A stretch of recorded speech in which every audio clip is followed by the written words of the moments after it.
We are in 2021, first centenary of the death of Don Paolo Albera, Don Bosco's second successor.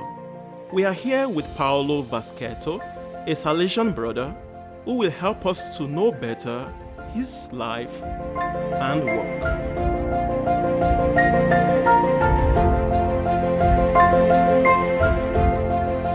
We know that Don Albera was one of Don Bosco's young stars and a friend of Michael Magoni. What are the important points in his life?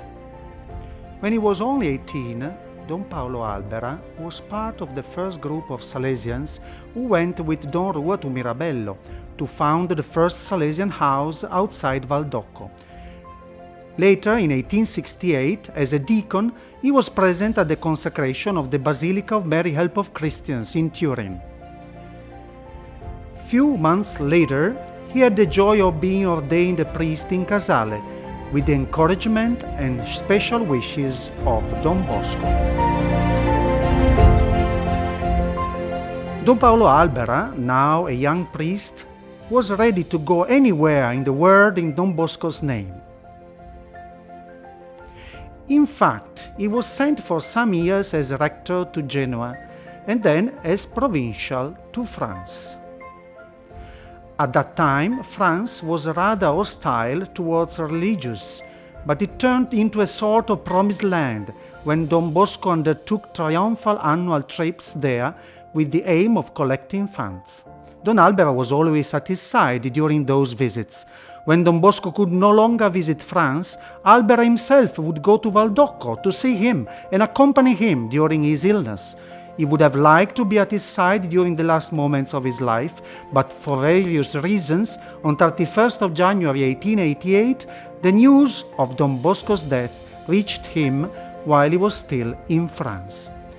It was a hard blow for him, but he was not discouraged, trying to preserve the memory of Don Bosco by the faithful imitation of his human, moral, and religious virtues. In the 3 years that followed, he was able to incarnate so well the soul of his spiritual father that he became known in France as Le Petit Don Bosco, the little Don Bosco. It must have been difficult to be without Don Bosco. That is true, but Don Albera, together with Don Rua and the other Salesians, tried to continue Don Bosco's work and to keep his spirit alive.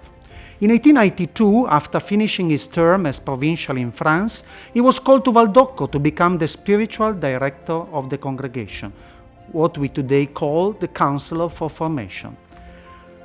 Albera made many visits to formation houses around the world, learned new languages, and invited the Salesians to maintain a strong spirituality and a life of intense prayer and sacrifice for the good of the young.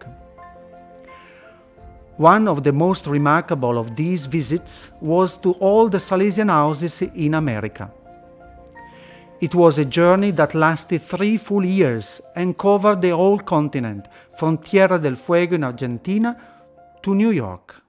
He saw the great work being done by the Salesians and the Daughters of Mary Help of Christians, and his visit brought encouragement to missionaries working in very difficult conditions. He finally became Rector Major. Can we say he was the most natural successor of Don Rua? He certainly had the personality and the experience. He also enjoyed the esteem of church and civil authorities at a moment when the Salesian work was expanding. Don Bosco had recently been declared venerable, and there was a great wave of enthusiasm for him. Many congresses were held to study and celebrate typical Salesian works, such as the oratory and catechesis. And the associations of the Salesian family, such as the Cooperators and the Past Pupils, had their own congresses that served to strengthen unity and to express the educational success of the Salesian work and method. We are in the years of the First World War. How did it affect the Salesians? The young Salesians were conscripted into the army with different kinds of tasks, from military chaplain to stretcher-bearer. But there were also some who had to take up the gun. They found themselves in very difficult situations, and many wrote letters to Don Albera, seeking consolation and asking for prayers. Albera tried to respond to everyone. On the other side, he also encouraged the confreres who remained at home to cover the gaps and not to close down houses and schools. And why? Because he had the good of the boys at heart and could not abandon them. And so, even in the midst of the war, he opened orphanages and then oratories. Orphanages were a real need for the many victims of the conflict. The Salesians and the Daughters of Mary Help of Christians, in fact, opened houses for orphans not only in Italy, but also in many other countries. The oratories, on the other hand, provided educational opportunities for young people who would otherwise have been at risk.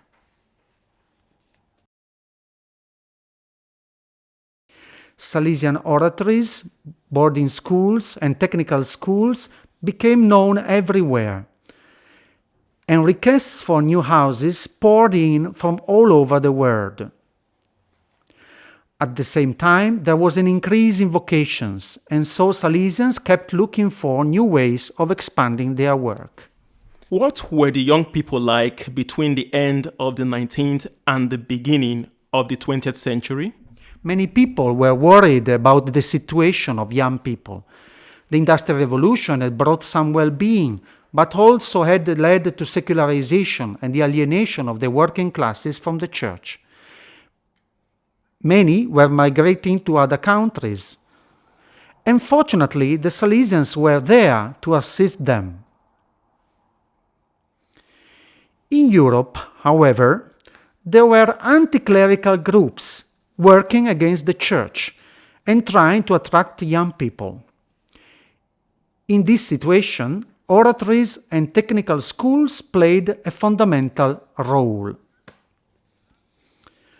Oratories provided free time activities like games, drama, music, and cinema.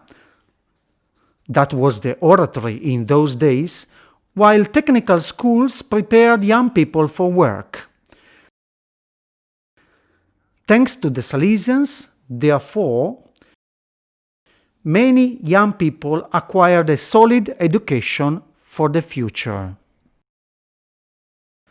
Going back to Don Albera, how modern was he?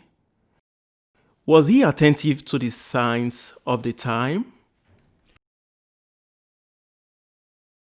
Don Albera seen the world and used all the means of transport available to him: ship, train, horses and carriages, and even cars. He prepared himself very well for his visits, reading as much as he could and even learning foreign languages. His French was very good, and he continued to write his spiritual diary in French even after coming away from that country.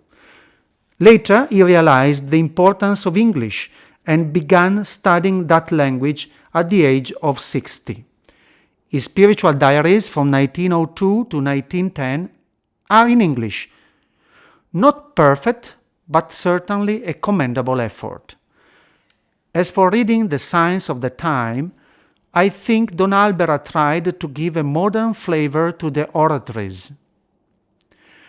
In order to meet the needs of young workers, social education was added to the already existing religious and recreational dimensions. Oratories began functioning also on weekdays. Job placement offices were created, and the youth were sensitized to the need to save. This addition of educational activities to recreative ones transformed the oratory into a place of holistic education. Does Don Albera have a message for us today? Don Albera struggled, like all of us, between the desire to do more and better, and the difficulties of communicating with and relating to others. We can see indication of these struggles in his spiritual diaries, and even more clearly in the letters he wrote, for example, during his long visit to America. In some countries he had found very difficult situations, but he still appreciated the work of confreres who were perhaps impulsive, but also generous and zealous. Instead of reproaching, he loved to encourage, and more than theory, he gave the example of his life. Thank you, Bra Paolo, for the journey we have done so far with Don Albera. At this point, we would like to invite everyone to Valdoco to visit the exhibition on Don Albera entitled Don Albera, the World Reflected in His Eyes. The exhibition will be inaugurated on the 15th of January 2021, but will later be available on the internet. The photos of Don Albera in his travels around the world and some personal documents are a fascinating testimony to this great son of Don Bosco and of the Salesian world taking shape around him. Do not miss it.